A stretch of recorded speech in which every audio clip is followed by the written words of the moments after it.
ಜೀವನಕ್ಕೆ ಹೊಂದ್ಕೊಳ್ಳೋದು ಸ್ವಲ್ಪ ಕಷ್ಟ ಆಗುತ್ತೆ. ಸೊ ಅವ್ರಿಗೆಲ್ಲ ಏನು ಹೇಳೋದು ಇಷ್ಟ? ನೋಡಿ, ಗೋಪಾಲರೆಲ್ಲ ಗ್ರಾಮೀಣ ಇಲಾಖೆಯಿಂದ ಬರ್ತಕ್ಕಂಥ ವಿದ್ಯಾರ್ಥಿಗಳಲ್ಲಿ ಮೊದಲಿಗೆ ಒಂದು ಭಾವನೆ ಇರುತ್ತೆ.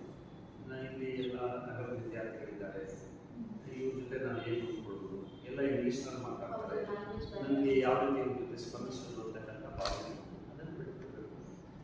ಜ್ಞಾನಕ್ಕೂ ಭಾಷೆಗೂ ಯಾವುದೇ ಸಂಬಂಧ ಇಲ್ಲ. ಯಾವುದೇ ಅವ್ರ ಮಾತೃಭಾಷೆಯಲ್ಲಿ ಅವರ ವಿಶಿಷ್ಟವಾದಂತಹ ಜ್ಞಾನವನ್ನು ಪಡ್ಕೊಳ್ಳಿಕ್ಕೆ ಅವಕಾಶ ಇದೆ. ಒಂದು ಭಾಷೆ ಬರುತ್ತೆ ಅಂದಾಕ್ಷಣಕ್ಕೆ ಅವನ ಪ್ರತಿಭಾವಂತ, ಅವನ ಜ್ಞಾನದಿಂದ ಅದು ಪರಿಸರದ ಮೇಲೆ ಅವರ ಪರಿಸರದ ಒಂದು ಪ್ರಭಾವದ ಮೇಲೆ ಅವರಿಗೆ ಭಾಷೆ ಇದೆ. ಭಾಷೆ ದೈವದತ್ತವಾದದ್ದು, ಅದು ಕಲಿಕೆ ಕಷ್ಟಪಟ್ಟು ಕಲಿತಕ್ಕಂಥದ್ದು.